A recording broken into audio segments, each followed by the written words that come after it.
Bueno, muy bien. Ya con lo que tienen sabido, podemos dar un paso más, diríamos, como dice Mirna, que es justamente ya habiendo visto probablemente, ¿no?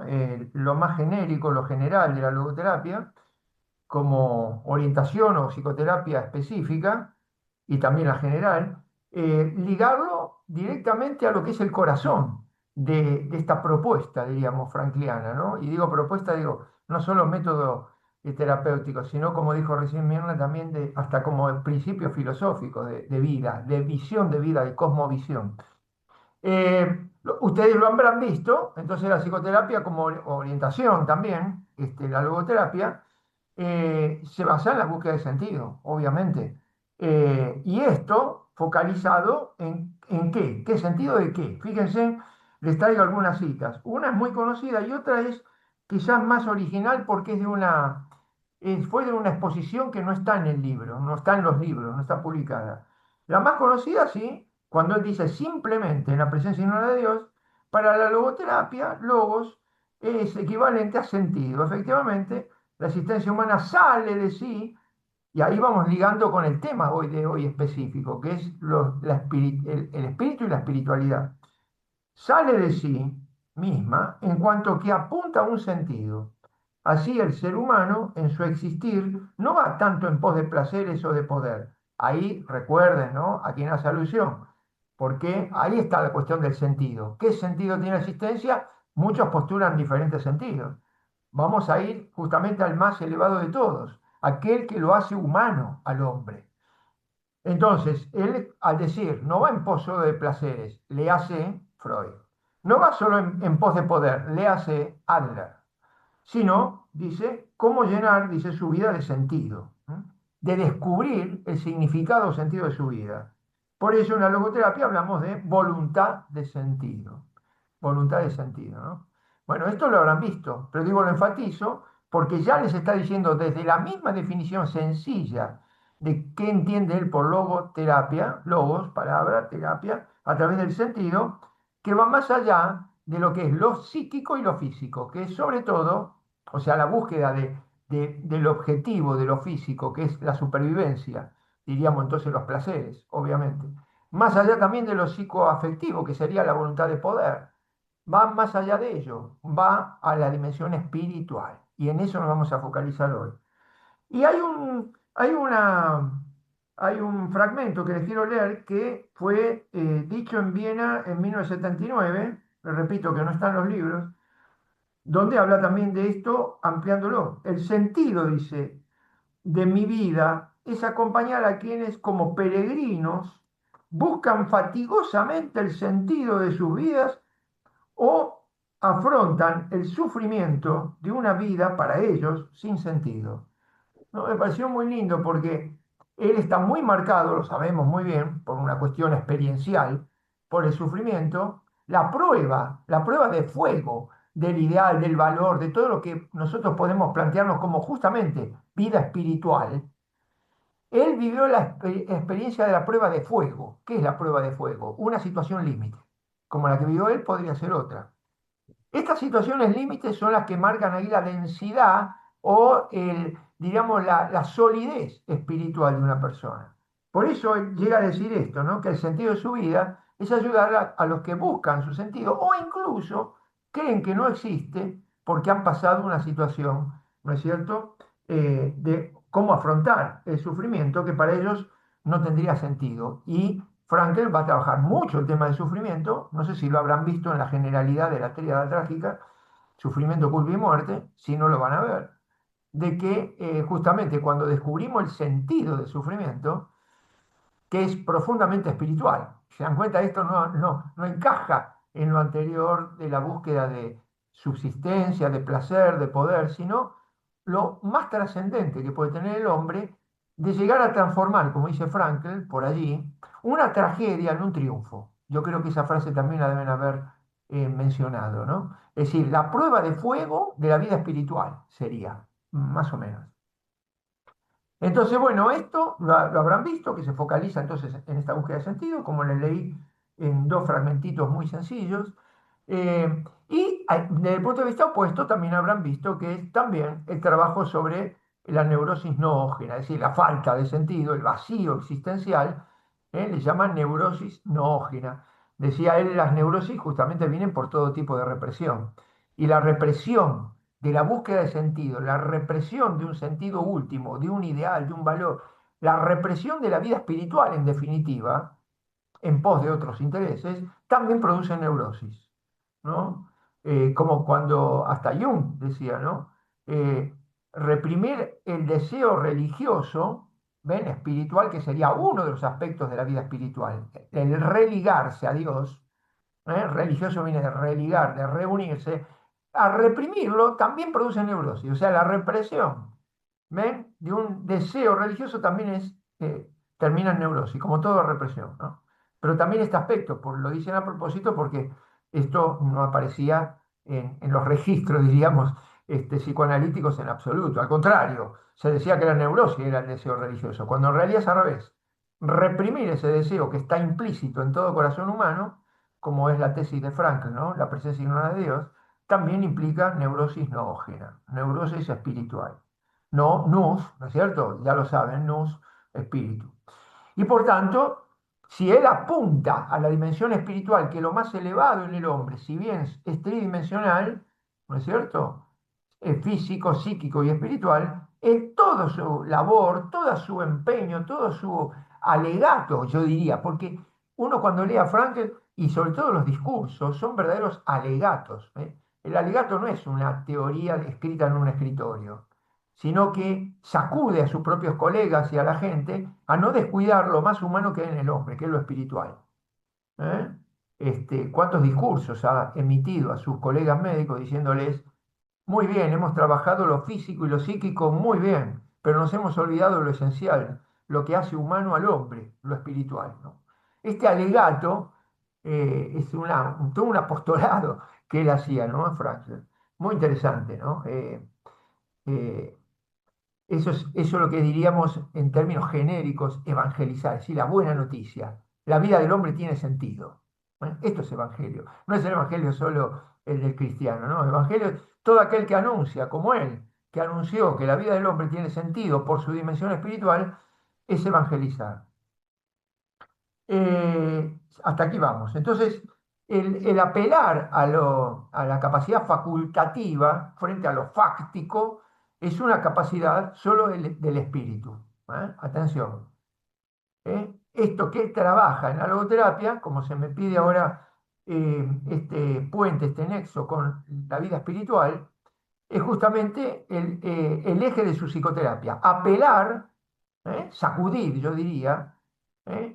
A esta capacidad que todo hombre tiene. Lo que pasa es que está adormecida, oculta, apagada por el miedo, por la frustración, lo que fuere, que es la capacidad de oposición o facultativa.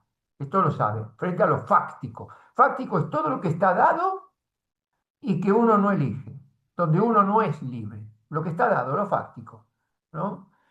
Como a él le tocó, lo fáctico máximo, que sería el campo de concentración, es un condicionamiento absoluto, prácticamente, pero condicionamiento, ¿no? Condicionamiento psicofísico, pero él ahí trabaja más que nunca en la prueba de fuego de su capacidad de libertad espiritual. Y aquí otra nota importante que él insiste. Yo por ahí, si repito algunos conceptos que ya los tienen, disculpen, ¿no? Porque yo no sé qué es lo que vieron. Me dijeron, me dice Mirta, que ya vieron la logoterapia en sentido más genérico. Y a lo mejor ya vieron estos principios, ¿no? Pero ahora yo me focalizo solo en todo lo que son las propiedades de la vida espiritual, a la cual apela Viktor Frankl para su enfoque y para su tratamiento, ¿no? Él apela justamente a esto, ¿no? La capacidad facultativa que es propia de la dimensión espiritual, que es la única dimensión libre, ¿no? Porque estamos condicionados, es inevitable, aún en la situación más linda y libre de todas, estoy condicionado por mi condición física, de ser físicamente como soy, genéticamente, yo ya tengo condicionamientos genéticos ya de mis padres, etcétera, tanto para la salud como para la enfermedad. Vieron que cuando de pronto no se descubre la causa de una enfermedad X, se termina diciendo en medicina, esto es muy común, Hoy lo decía con una compañera que es psiquiatra, no médica, por tanto psiquiatra. Y le digo, a ustedes cuando no logran dar con la causa última, dicen, bueno, debe ser una cuestión genética, ¿no? Entonces, es como que le echamos la culpa. Y es cierto, porque hay cosas que ya nos condicionan desde antes de nacer. Y a nivel psicoafectivo también, el temperamento, la personalidad, en todo eso estamos condicionados, menos en lo espiritual. ¿Vale? Frankl va a insistir que esta dimensión es justamente, siendo la más humana, que lo caracteriza al hombre, es precisamente porque es libre, frente a las otras que no son libres, obviamente. ¿eh? Nos condiciona, lo psicoafectivo y lo físico nos condiciona.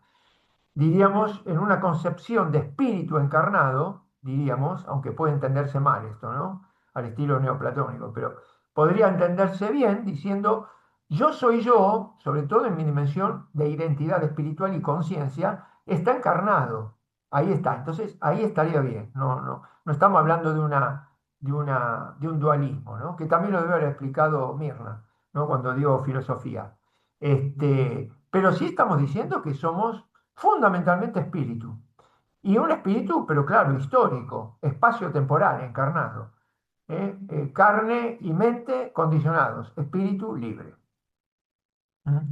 Y por tanto va a apelar cuando habla de esta capacidad facultativa de oposición a la autotrascendencia de todo condicionamiento. Cuando él habla de la autotrascendencia, por ahí hay un texto, después voy a ver si lo descubro por ahí, porque tengo una serie de textos, eh, va a tener que ver con justamente esta libertad, ¿no? Se autotrasciende el hombre cuando reconoce que él puede elegir desde su dimensión más profunda y propia, que es su dimensión espiritual. Acá señalé también, a ver, no, este ya lo vi. Bueno, a ver, como psicoterapia específica, lo habrán visto, y no específica.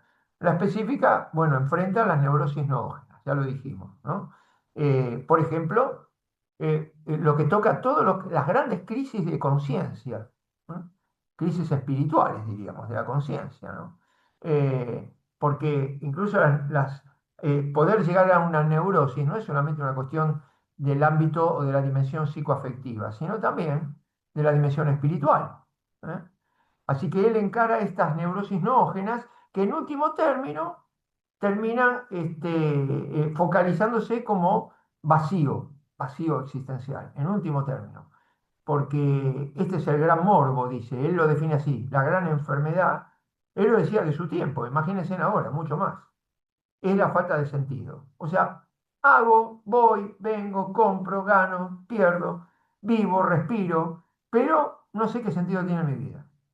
Y este vacío, tarde o temprano, provoca trastornos, incluso trastornos de la personalidad, porque el hombre comienza a no descubrir un sentido fuerte, una vocación, un valor, un ideal por el cual vivir y focalizar su vida, focalizarla con toda pasión, como decía Kierkegaard, ¿no? El padre de nuestro enfoque, con toda pasión vivir ese objetivo de vida, termina usando disfraces, caretas, me acomodo a situaciones por una cuestión de conveniencia laboral, familiar, etcétera, etcétera, etcétera. Y tarde o temprano todo ese andamiaje que el hombre fabrica por falta de haber descubierto el sentido, porque cuando no descubro, termino inventando, que sería lo contrario a descubrir. Acá hay dos polos, ¿no?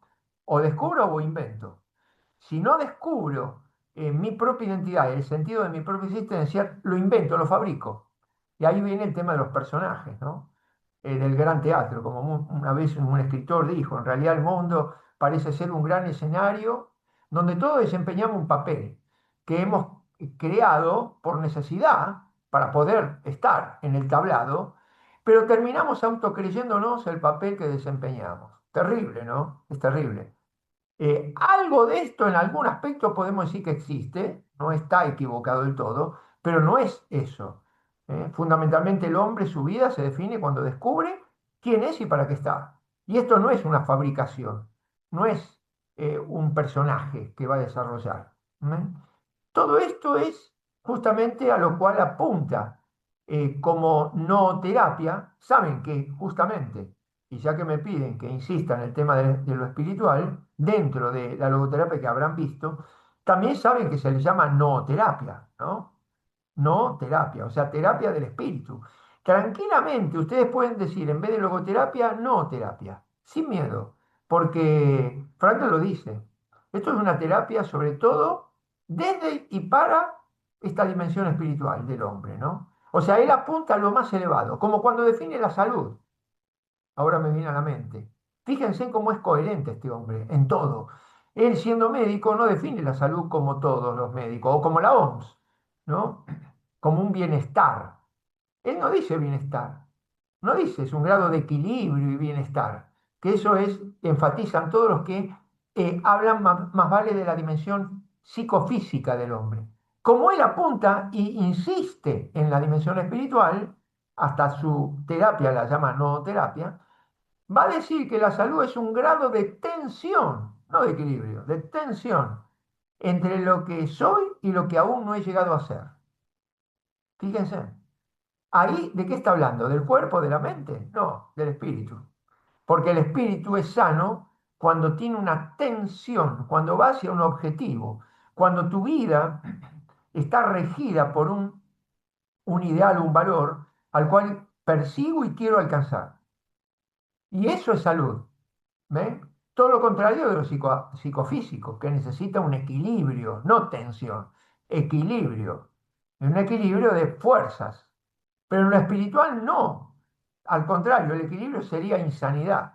En lo espiritual necesitamos tensión, estar tensionados, estar, diríamos, con el deseo, ya que esa palabra también la emplean para otros aspectos y otras dimensiones, pero a nivel espiritual podemos decir deseo de perfección, deseo de plenitud, deseo de, sí, de trascendencia, deseo, ¿ven? O sea, apunta a esto fundamentalmente, ¿no es cierto? Y por eso la salud también la define desde el punto de vista de lo espiritual y no desde lo psicofísico, sino enfatizaría, como todos, que la salud es una cuestión de equilibrio, de potencias, de poderes, sino tensión, una tensión espiritual entre lo que soy y lo que aún no he llegado a ser. Y ese no he llegado a ser está marcado por el deber ser interior de la conciencia. Otra vez, tema espiritual. ¿Por qué? ¿Cómo se manifiesta la dimensión espiritual? Ante todo a través de la conciencia. Sería como el fenómeno, ahí está, como el fenómeno, o sea, aquello que se manifiesta, porque todos me pueden decir, ¿y dónde está el espíritu? No se ve, por supuesto. Es lo que soy yo. ¿Y yo dónde estoy?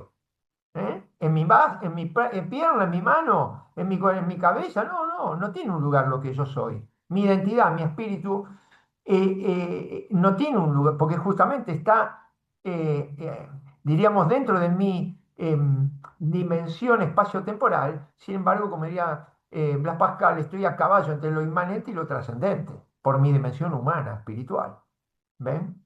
Entonces, eh, la conciencia sería un fenómeno, digamos, algo que puedo comprobar, analizar incluso, puedo analizar, puedo hasta, no digo medir porque no es medible, pero puedo de algún modo llegar a tomarla, la conciencia. Después vamos a hablar, el inconsciente es otra cosa, el inconsciente espiritual o el inconsciente psicológico es otra cosa. Pero la conciencia es una manifestación, por eso le llaman, ¿saben cómo le llaman? Lo deben haber visto, ¿no? A la conciencia, órgano de sentido. Órgano simbólicamente, ¿no? No que sea un órgano físico, sino que es mediante el cual descubro el sentido de mi existencia, ¿no? Es decir, esto es el fenómeno o lo que se manifiesta de algo que no se ve, que es el espíritu. Lo mismo que la espiritualidad, que sería el despliegue, porque usted dirá, ¿y qué sería la espiritualidad? El despliegue o la puesta en práctica, el modo que tiene el hombre de comunicarse, de relacionarse, de encontrarse, de dialogar consigo mismo, con los otros, con el mundo y con Dios. Esto es la espiritualidad. Se dan cuenta que abarca todas las dimensiones del hombre, su dimensión social, afectiva, es decir, en la raíz está esta dimensión espiritual. Incluso hasta en la inteligencia, como ahora se descubre que es todo un tema, no sé si lo di en estos cursos, pero lo de la inteligencia espiritual, ¿no? De Torralba, que lo recomiendo. Ya ni sé porque doy varios cursos y no sé si lo di aquí o allá. También. Fíjense, inteligencia espiritual. Ya después de haber descubierto que la inteligencia no era lo que se medía antes, sino que hay múltiples inteligencias, Goleman, primero Gardner, ¿no? Goleman con la inteligencia emocional, Gardner con múltiples, hasta 8, etcétera. Viene Torralba y dice, todas ellas son gobernadas por la cumbre que en el hombre, como humano, que es su propio ser y identidad, que es la inteligencia espiritual. Desde el punto de vista de la inteligencia es la que ordena las demás inteligencias. Por ejemplo, un pintor tiene inteligencia artística, ¿eh? Entonces pinta un cuadro, bárbaro, muy lindo, tiene una capacidad porque es inteligencia artística, es un talento que él tiene de expresar algo, una experiencia, una visión, algo, mediante el pincel. Bueno, muy bien, pero esto en sí mismo se acaba, ¿no? ¿Por qué lo hizo? Si uno le preguntara al pintor, ¿y por qué? Te decidiste, más allá de que tenés el talento, porque yo puedo tener talento para la música, pero no me decido por hacer música, porque no es lo mío, no es mi misión, ven, no es mi norte.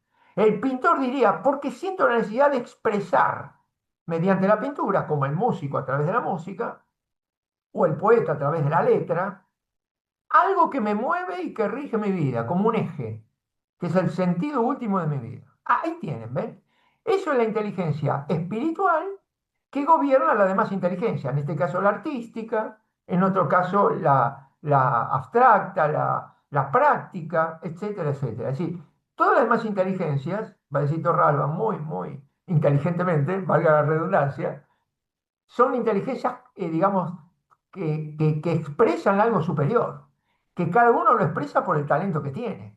Pero en última instancia, ni el músico, ni el pintor, ni el poeta, ni el artista, ni el herrero, sea la inteligencia que tengas, práctica, alta, chica, media, lo que sea, siempre es por un objetivo último que lo va a ordenar la inteligencia espiritual que le está diciendo sentís el deseo de hacer esto para el otro. Siempre hay un último fin, porque el fin no es en sí mismo el cuadro. Por eso nunca se conforma el pintor con pintar. Siempre quisiera pintar hasta la eternidad. Nunca va a poder expresar como el músico y como el poeta.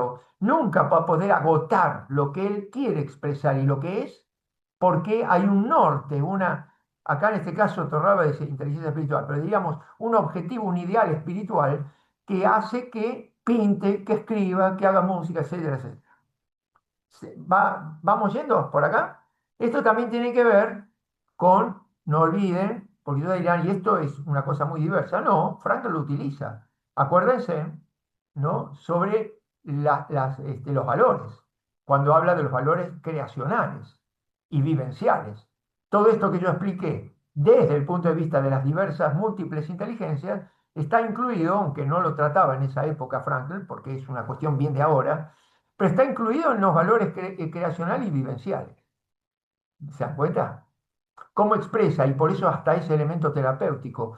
La persona cuando se expresa en un arte, cual éste sea, está expresando su profundo ser. Quizás antes no lo había hecho. Eh, Cuando a veces uno le dice, intenta pintar, intenta escribir lo que experiencias, que en terapia lo hacemos. ¿Para qué? ¿Se dan cuenta? Para que pueda abrir su mundo interior y expresar mediante un talento, si tiene un talento que puede ser la pintura, la letra o la música, lo que fuere, o incluso la manualidad, el que es práctico, una manualidad, a ver, hace algo manual, una obra de arte, qué sé yo, ¿sí? Está expresando este mundo interior, que habitualmente el hombre no explora, ¿no? Solo los grandes hombres espirituales logran sacar lo que muchos tienen, pero no lo saben. Esta es la diferencia, ¿no? Cuando uno dice es un hombre espiritual, no quiere decir que está volando por encima de la tierra, no. Está queriendo decir que es el hombre capaz de llegar a lo más profundo de su propio ser y su corazón y de expresarlo de una manera que asombra a los que, viéndolo, podrían hacer lo mismo si hubiesen incursionado ese mundo espiritual. A esto apunta Frankl cuando habla de los valores vivenciales y creacionales, para luego el actitudinal. Cuando él apela a lo actitudinal, supone haber trabajado los otros dos antes. El valor de actitud no puede darse nunca si no está previamente el vivencial y el creacional, ¿no? porque sería como pedir algo en el aire. En cambio, si hay solidez vivencial de experiencia y de expresión a través del creacional, podemos pedirle una actitud, una respuesta. ¿Me expliqué? Si hay alguna duda, ¿sí? ¿Ven? Este es el mundo espiritual del cual a veces por ahí tendríamos que profundizar un poquito más cuando hablamos de las bases que Frankl pone en toda su terapéutica desde lo espiritual, hacia, mejor dicho, no solo desde y hacia lo espiritual, porque él va hacia lo espiritual del hombre. Él no se conforma con lo psicoafectivo, como todo psicólogo, ¿no? Él va a lo espiritual, ¿no? Muy interesante. Eso es una propiedad casi exclusiva de Frankl, ¿no? Por lo menos hasta donde yo sé. Es muy exclusivo de él. Eh, bueno, si hasta ahí vamos, avanzamos un poquito más. Fíjate vos que está en logoterapia y análisis existencial, o sea que es un texto muy conocido. Mirá el texto que extraje. La sabiduría del corazón, después tendremos que hablar qué es el corazón, yo hice todo un libro ahora sobre el corazón, ¿no? La sabiduría del corazón del hombre tiene una dimensión cognitiva incalculable. El corazón no significa nada más que el núcleo y el centro del hombre, la persona, a saber, la persona íntima, la persona espiritual profunda. Este texto es hermoso porque habla del corazón simbólicamente y no tan simbólico, por algo está en el centro del organismo, incluso físico, dicen los que son expertos en anatomía y en fisiología que si el corazón estuviera unos centímetros más arriba o más abajo, moriríamos, porque no puede ni subir la sangre que está abajo, ni mandarla arriba. Entonces, es como que hasta en lo físico tiene que estar en el centro, y es lo que define. A nivel humano, espiritual, es cuando uno dice el corazón de algo también, y el corazón de la persona es lo que te define. San Agustín dice, mi corazón, donde allí soy lo que soy. Qué lindo eso. Allí soy lo que soy, en el corazón, no en lo que ven, en lo que hago, en lo que digo. Eso es circunstancial, eso es relativo, a veces está hasta impuesto o impelido por las circunstancias, pero el corazón me define y el corazón es lo permanente, a diferencia de los actos, de los pensamientos, de los sentimientos, todo eso cambia. A lo largo de la vida vamos cambiando, pero el corazón no cambia, el corazón es lo que soy. Entonces, muy bien, Arturo, lo que dijiste vos del tema de la intuición. Fíjate, la sabiduría del corazón, dice, del hombre, tiene una dimensión cognitiva incalculable. Dimensión cognitiva incalculable. ¿A qué se refiere? Lo que vos dijiste, la intuición, muy bien. Porque es eso, no puede ser otra cosa. ¿Cómo capta el corazón? ¿Cómo es sabio un corazón? Por intuición. Capta. Ahora, si hablamos de razonamiento, hablamos de la cabeza, de la capacidad también intelectiva que un ser humano tiene, la sinapsis, que son las neuronas, todo lo que quieras. Eso va por otro lado. Por eso el razonamiento va por otro lado. El corazón tiene razones que la razón no entiende. Blas Pascal, esa frase tan linda. Y no dice que sea mejor o peor. Diferente. El corazón capta de una manera diferente que la cabeza, totalmente diferente. ¿Cuántas veces hemos experimentado en la vida que un razonamiento nos dice A y el corazón nos dice B? Infinidad de veces, infinidad, porque son canales cognitivos diferentes, canales cognitivos, ¿no? Así que bien, Arturo, bien, bien. ¿Viste? Las preguntas. Y tenía justo adelante el texto. Es tan lindo este, ¿no? La página se la puedo dar, pero es de acuerdo a la edición. Yo no tuve la costumbre de anotar las ediciones, porque eso los obliga a leer todo el libro. ¡Léanlo! Pero ven que hay frases que solo con el tiempo y con la lectura las fui descubriendo, créanme, porque cuando estudiaba al comienzo, como ustedes, igual que ustedes, nunca la vi esa frase. Y eso que este texto es uno de los fundamentales. Logoterapia y análisis existencial, lo sabe bien Mirna y todo, que donde estudiábamos lo teníamos como casi libro de cabecera, ¿no? Como ante el vacío existencial. Eran libros fundamentales. Y yo tardíamente encontré esta frase. Leyendo, buscando otra cosa, encontré esto. Dije, wow, wow, habla del corazón, de la intuición, de la captación sabia del corazón. Esto es bien agustiniano, dije. A ver, parece redundante lo que digo, pero cuando uno toca métodos terapéuticos es fácil, porque estamos hablando de algo práctico, pragmático, concreto. Si estamos hablando de la dimensión más honda del ser humano, que es lo espiritual, wow, ahí voy a tener que bailar y relacionar y investigar y pensar y reflexionar y hacer hasta introspección, de a ver cómo soy quien soy y por qué soy quien soy. O sea que es más que una psicoterapia esto, ¿no? Es mucho más profundo. Por eso Frankl yo creo que llegó a esto que ahora les leo, que ya lo deben conocer, el credo psiquiátrico lo deben conocer, ¿no? Es elemental, es fundamental, pero que también habla de lo espiritual. Yo acá estoy tocando todos temas específicos de lo que se me pidió. Fíjense que en el credo psiquiátrico, ¿qué decía? ¿Se acuerdan que nació? Están dos libros por lo menos, creo que en Homo Patiens bueno, no me acuerdo el otro, pero fue un discurso que dio cuando alguien le preguntó sobre el tema de la salud mental y la vida humana, el valor de la vida humana y la dignidad. La dignidad. ¿Dónde está la dignidad del ser humano? ¿Cuál es? Si solo es psicofísico y está atropiado, ya se acabó. No, hay algo más. Y ese algo más es lo que me hace humano. Fíjense lo que dijo.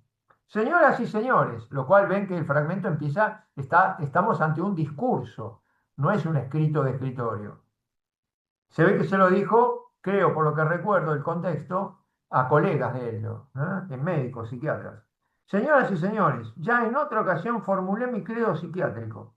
Dije entonces que si detrás del desarreglo psicótico no estuviera la persona, aunque condenada a la impotencia expresiva e instrumental, si el elemento psicofísico, además de trastornos a la persona, pudiese destruirla, no valdría la pena ser psiquiatra, ser médico. Es decir, si realmente la persona queda destruida ante una enfermedad psicofísica, tanto mente como cuerpo, si la destruyera, ¿a qué viene que un médico intente seguir cuidando la vida de esa persona? Es porque hay algo más que lo psicofísico. Y eso algo más lo llamamos espíritu o identidad existencial del ser humano. Llámenle como quieran, pero es un algo más que va más allá de lo psicofísico. Y en esto insiste, hasta repetitivamente Franklin, porque es justamente su gran aporte en el ámbito de la salud, porque él mismo lo dice, hemos descuidado lo más importante del ser humano y nos hemos ocupado solo del cuerpo y la mente, ¿no? Lo que se deriva de esto, cuando él dice, solo el espíritu es facultativo, ¿m? Puede decidir libremente, solo el espíritu. ¿Ve? Porque, bueno, físicamente más vale que no va a decidir, el cuerpo no decide. Tampoco decide lo psicoafectivo con tanta facilidad, porque estoy infinitamente condicionado, infinitamente. Si hiciéramos una lista de condicionamientos psicoafectivos, no terminamos más, no terminamos más. Yo psicoafectivamente tengo que reconocer que estoy condicionado por esto, por mi historia, por mis padres, por mis antepasados, pa. Ahora, espiritualmente, libre, limpio, libre, yo puedo decidir. Esa libertad, ¿se acuerdan? Lo deben haber visto en la generalidad cuando vieron logoterapia, libre de para, eso lo deben haber visto. Son aspectos de esto que dice y que les voy a leer. A ver. Sin embargo, lo que nosotros destacamos es el hecho de que el hombre, como ser espiritual, ¿ven? Por eso digo, está dentro de este rango de razonamiento desde el nous, desde lo espiritual. ¿Se acuerdan que nous es una palabra griega diferente también de neuma? Dicho sea de paso, ¿no? Neuma también es espíritu, pero neuma ya hace alusión al espíritu insuflado por Dios. Mientras que nous es el espíritu humano en cuanto humano. ¿De acuerdo? Digo, vale la pena. Son dos palabras griegas, pero que connotan algo muy diferente. ¿Quién habló de esta distinción? Y no podía ser otro. Ya en la Sagrada Escritura, el gran Pablo de Tarso. Él distinguía neuma, de ahí viene el hombre que suena medio cómico, el hombre neumático, no neumático de los coches, neumáticos. Neumático en griego es eso, el hombre que tiene el espíritu de lo alto, el espíritu de Dios, mientras que nous es el espíritu humano en cuanto humano, llano, liso y llano natural, diríamos, que es la conciencia. Fundamentalmente se manifiesta por la conciencia, ¿no? ¿Ven? Eh, entonces sigo. Dice, lo que nosotros destacamos es el hecho de que el hombre, como ser espiritual, el hombre es un ser ante todo espiritual. ¿Mm? No solo se encuentra confrontado con el mundo, como ser espiritual confronta con el mundo. Fíjense, los seres que no son humanos y por tanto, como todos los animales, por ejemplo, no están confrontando con el mundo, están en el mundo y son parte del mundo y están, ¿eh? Mientras que el hombre existe. Hay una distinción filosófica de existencia. Solo el hombre existe en este sentido, digamos, apropiado filosófico, porque ese existir, ya lo saben, significa ir al encuentro del otro, salir de mí para ir conscientemente al encuentro del otro. Y esto solo el hombre lo hace. Existe. Ex significa salir. Sistere, ser, el ser que sale de sí para ir al encuentro. Suponiendo un insistere. Cuidado, que eso por ahí lo que faltó a veces en alguna enseñanza, ¿no? No puedo salir de mí y darme si todavía no me poseo, ¿no? El insistere es condición para el existere. Bueno, en todo caso, veníamos hablando de esto, ¿no? Dice, confrontando al mundo, confronta actitudinalmente, es decir, el hombre toma posición, que era lo de Heidegger, que deben haber visto, toma posición frente al mundo y decide. Esto solo el hombre lo puede hacer. ¿Ven? ¿Y esto por qué? Por su dimensión espiritual. ¿Mm? El animal tiene que, según su instinto, responder a los condicionamientos naturales, físicos, pero no puede elegir. El hombre puede elegir. Bueno, y sigue, ¿ven? Confrontando con el mundo, tanto con el medio ambiente como con un mundo interior. También lo aclara, dice. No se refiere solo al mundo externo, también al mundo interior. Y esto solo la conciencia lo puede hacer. Cuando nosotros decimos vulgarmente hacer un examen de conciencia, me estoy, como quien dice, autodistanciando, mirándome y juzgando mis actitudes. ¿Ven? Tengo esa propiedad de hacerlo, de reflexión consciente. Vamos a ver que llega hasta un punto. Por eso hay un inconsciente que no podemos llegar nunca. Pero a nivel consciente puedo, claro que sí. Yo puedo decir, uy, estuve mal, dije lo que dije, o fui inoportuno, lo que sea. Estoy haciendo una reflexión sobre mi actitud desde la conciencia y juzgándola desde los valores también, bien o mal. ¿Eh? Porque el parámetro ¿cuál es?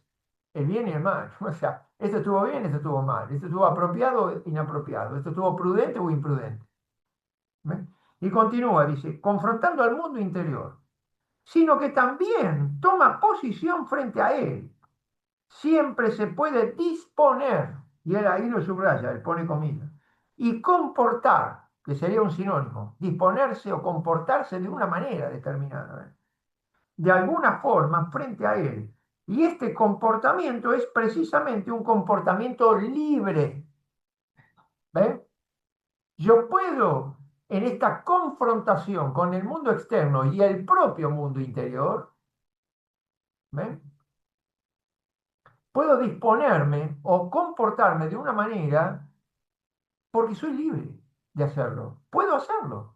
Sí, sí. Y quiero hacerlo, ¿no? A veces yo siempre he dicho que más de una vez veo, y a mí mismo, porque todos algún grado de imposibilidad en la voluntad tenemos.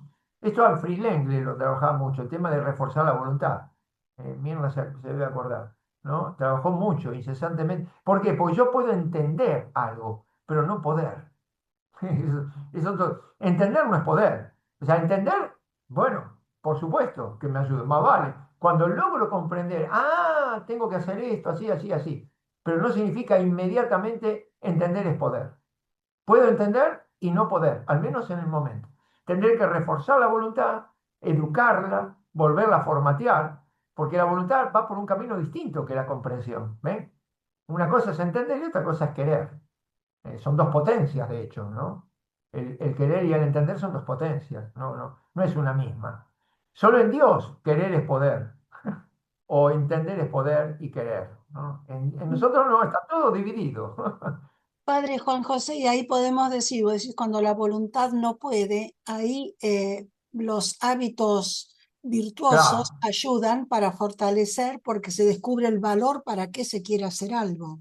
Correcto, muy bien, muy bien, muy bien, porque habitualmente, y por la contraria de lo que bien dijiste, si la voluntad no puede, es porque hay algún hábito al revés, vicioso, que le impide hacer lo que debe hacer. Así que está muy bien. Solo se combate un impedimento de la voluntad, ese que tiene un hábito vicioso, con hábitos virtuosos como dice Mirna. Entonces, está muy bien. Es la única manera, porque cuando una persona dice no puedo, es porque ahí hay algún bloqueo de algún hábito que le impide ejercer lo que ve que tiene que hacer, porque lo ve, está convencida la persona, ¿eh? Ojo, está convencida. A ver, como el adicto, sabe que tiene que dejar la droga, que le está destruyendo su vida y a la familia, pero por el momento no puede porque hay un hábito vicioso, ¿ven? ¿Y cómo se logra? Con hábitos virtuosos. Se logra doblegar el hábito vicioso. Pero no es solamente por haber entendido. El adicto dice, entiendo que tengo que dejar esto, pero no puedo. Ahí está. Es el ejemplo más típico o más conocido de lo que es el impedimento de la voluntad. Pero se trabaja, como dice Mirna, esto no es imposible, por eso es un trabajo lento, así como Santo Tomás decía, ¿no? ¿Cómo le llamaba? Mirna y yo nos formamos también en el tomismo en otros tiempos. ¿Y cómo llamaba al hábito, ¿no? Es decir, segunda naturaleza. Segunda naturaleza le llamaba. Fíjense, como diciendo, tan fuerte que el hábito te conforma como una segunda naturaleza. No es algo que puedo dejar de un momento al otro. No, señor.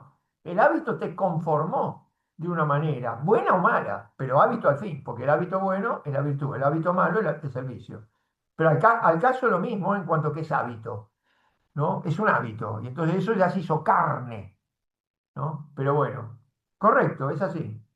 Por eso la libertad del espíritu es la que puede decidir poner este remedio, como dice Mirna, de pronto, que es un ejemplo, ¿no? Lo que hemos terminado dando un ejemplo, porque no era el tema que estamos tratando, pero es un ejemplo de cómo la libertad espiritual puede elegir con hábitos virtuosos manejar, dominar y aplacar el hábito vicioso.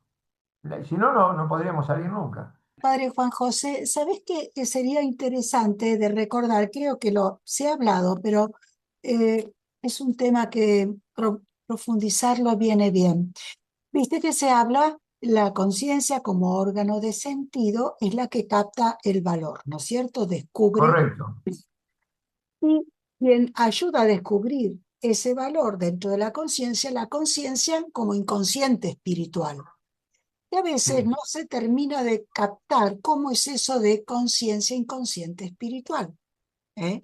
Entonces, ¿podrías hablar un correcto. poco sobre Sí, eso? ¿Cómo es que actúa? ¿Cómo, digamos, desde del punto de vista funcional, ¿no? claro, te entiendo. Cuando uno, por ejemplo, opta por un valor y no por otro, eso quiere decir, ¿no? Exacto. Y Correcto, cómo interactúa ahí el inconsciente espiritual y luego la conciencia, cuando uno correcto. Sí, es muy así. interesante. Ven qué lindo, porque es como que yo voy viendo un abismo en el cual nos podemos asomar y vamos a sacar cantidad de cosas, porque es un abismo la dimensión espiritual. Este caso concreto sería así. Cuando yo digo sí a un valor respecto de otros, porque estamos hablando de elección entre valores, no un disvalor, ¿no? Bueno, yo digo sí a este valor y no a otro, por ejemplo. Mi conciencia, me dice esto, bárbaro. Ahora, esta conciencia que me mueve a aceptar, a vivir y a existir por este valor, como un ideal, porque el valor de algún modo es un ideal de vida, nunca cumplido totalmente, es porque no es que la conciencia fue la primera que descubre esto. Por empezar por ahí, la conciencia reconoce, vuelve a conocer, reconoce, esto también es bien del neoplatonismo, que me encanta, reconoce. Esto, miren, es bien experiencial. Piensen ustedes, cuando algo dice, lo ven, creen por primera vez, creen, por primera vez, y dicen, ah, esto es lo mío. ¿Por qué? Ah, lo reconocí que esto es lo mío. Es más, hasta decimos la palabra, reconocí que esto es lo mío. Si reconociste que esto es lo tuyo, es porque de algún modo lo conociste. ¿Cómo lo conocías de algún modo? Estaba previamente en tu interior, en ese inconsciente espiritual, que luego te mueve al consciente que reconoce, palpa, experiencia, es medible, diríamos, simbólicamente hablando, pero que en el fondo había algo previo. Acá está el tema. Yo no podría conscientemente decir, este valor sí, el otro no. Reconozco que esto es lo mío, si no hubiera algo previo que me lo hubiera hecho conocer. Reconozco con la conciencia, pero conocí con el inconsciente espiritual. El inconsciente espiritual, ese misterio hondo que tenemos en lo profundo del corazón, es el que nos va marcando el rumbo y va impulsando a la conciencia a descubrir lo concreto. La conciencia descubre el valor concreto, cómo concretizarlo. Pero previamente estaba, diríamos, en forma, formalmente, pero no actualmente, en forma, diríamos, potencial, diríamos, ahí sí, término aristotélico, ¿no? En potencia, en ese inconsciente espiritual. Ya viene con nosotros, es previo. No venimos como tabula rasa, de ahí viene el problema, que nos han hecho creer que venimos vacíos. No, no venimos vacíos. Ya venimos con algo que poseemos, de algún modo, este de algún modo lo sotolineo, ¿no? De algún modo, y eso hace que luego conscientemente reconozca mi camino. Si no, no podría reconocer nunca un camino, si no hubiera conocido antes de algún modo. Este es un gran misterio. Ustedes me diciendo, wow, ¿y esto cómo se come? Como decimos acá, ¿cómo se come esto? Y bueno, por eso digo, yo creo que de algún modo ya venimos con, con lo esencial, con mucha cosa. Es lo de la mayéutica, ¿no? Lo de Sócrates, no estoy inventando nada. Y luego lo continúan los neoplatónicos en la misma línea, de que hay cosas que ya están previas en nuestro interior que solamente hace falta que se hagan conscientes. Porque lo consciente es la última instancia, no es la primera. Es la última instancia para la cual reconoce algo que elige, un valor. Pero si no estaría lo previo, la conciencia no funcionaría directamente, no reconocería nada. Juan José, estamos metiéndonos ahí también con lo que es el corazón del hombre, que vos mencionaste al principio, ¿no? Porque en el corazón del hombre tenemos el inconsciente espiritual, la conciencia, inconsciente espiritual, Claro. tenemos también la mente, ¿no es cierto? Tenemos la voluntad, tenemos los ideales, los valores, ¿no? Es un gran reservorio, ¿no? Por así decir, de Oh, donde surge claro. después toda el magma del cual el hombre saca para actuar, ¿no? Correcto, Para correcto. realizar las acciones. Correcto. Es así, es así. Lo que pasa que ya estamos en las fronteras de lo trascendente y de lo divino, creacional, ¿no? Lo cual una persona agnóstica no admitiría esto. Pero de algún modo, para un creyente es fácil. Me es muy fácil pensar que ya de algún modo, de algún modo es muy útil esta expresión, yo ya existía en la mente de Dios. Y sería analógico, no igual, analógico a lo que los neoplatónicos decían, existíamos en el uno y luego, ¿no es cierto?, al venir a la Tierra a encarnarnos, es una etapa para luego volver al uno. Entonces, de algún modo, yo ya existía en la mente de Dios. Si no, sería una casualidad. Yo no soy una casualidad. Él me pensó con una misión. Ahora, conscientemente yo la tengo que descubrir y aceptar. Dos cosas, descubrirla y aceptarla, cosa que puedo no hacer ni una ni otra. A lo mejor ni la descubro ni la acepto, como mucha gente que termina la vida y nunca supo quién era. Pero que no venimos vacíos, como si fuera una caja vacía que hay que llenar. ¿Me explico? Los seres humanos no somos cajas vacías, que se van llenando, como dicen los sociologistas, ¿no? Con las circunstancias sociales, con la cultura imperante, con todo lo que te determina, dicen, no condiciona, con lo que te determina. No, no es así. Yo estoy convencido de que venimos de esa manera. Ya lo dice hasta Frankl. Frankl dice, el hombre tiene una misión que, a ver, está por acá, esperen. Fíjense que es una cita, es una de mis preferidas, por eso quiero leérselas. Miren qué hermosa. Recibimos la identidad como una gracia. La habrá escuchado mil veces, Mirna, porque me encanta tanto que es de la voluntad de sentido. Está en la voluntad de sentido. Mm, Recibimos la identidad como una gracia. mm, Primero, lo que soy es una... Gracia significa gratuito. Yo no compré lo que soy. Nadie compró lo que es. Nadie compró la vida. Vinimos al mundo, bueno, ¿ven? Una gracia. Sí, olvidándonos de nosotros mismos, nos entregamos a una misión. Nos entregamos, sí, dejamos de mirarnos el ombligo, por favor, y nos entregamos a una misión. Si perdemos de vista nuestra misión, también perdemos nuestra identidad. Misión e identidad son sinónimos en Frankl, lo cual indica que esto no lo hago yo, lo recibimos por gracia. Mi misión no es que yo la inventé, me gustó, ay, quiero hacer esto. No, esto ya viene en mí, es el inconsciente espiritual que rige luego o empuja o anima o susurra, porque no es obligatorio, a la conciencia reconocer, por eso influyo esta palabra, ¿no? Reconozco, vuelvo a conocer lo que ya conocía, pero era muy difuso. ¿Cómo se conoce espiritualmente en el inconsciente? Difusamente, oscuramente. Lo traemos desde la eternidad, diríamos. ¿Por qué no? Desde la creación, desde que Dios me creó. Desde el vientre materno tú me elegiste, dice el profeta. Miren qué expresión también, ¿no? O sea, me elegiste, no que yo elegí ser profeta. Tú me elegiste antes de nacer, desde el vientre materno. Es decir, ya vengo con algo, con una misión que cumplir. De eso estoy convencidísimo, ¿no? Porque aparte hasta la experiencia me lo dice, ¿no? Y eso es difuso, muy oscuro, no es claro, no tiene nada de claridad. Simplemente me impulsa, me susurra, me orienta, me va diciendo por aquí sí, por aquí no. Y luego la conciencia reconoce en algún momento, la conciencia en algún momento dice, reconozco esto. ¿Por qué reconozco? Y de algún modo ya lo tenía. Nadie reconoce lo que no conoció antes. Cuando reconozco algo es porque de algún modo lo tuve. Si no, jamás lo reconocería. Padre ¿Estamos? Juan José, fíjate que ahí podemos asociarlo para ir armando este puzzle, como decía Ana, que iba uniendo distintos temas a partir de la Sí, inteligencia espiritual, ¿no? Con el recurso noético de la autotrascendencia, ¿no? Tenemos sí, por un lado el autodistanciamiento, con el autoconocimiento que implica, claro, y la autotrascendencia, que sí, y justamente la autotrascendencia es la que nos impele en esa dirección de la realización hacia el otro, como, y al encontrar la misión que tengo hacia el mundo, hacia las otras personas, ¿no es cierto? correcto, Hay una íntima, correcto. hay una íntima conexión ahí. Correcto. Mirá, la otra cita que encontré es esta. Fíjense, mirá qué interesante en la misma línea. Toda persona tiene una vocación o misión. Toda persona tiene una vocación o misión. O sea, para él es equivalente, vocación y misión. O sea que no la hace el hombre, la recibe, ¿Mm? porque si no sería un proyecto. Un proyecto es del hombre.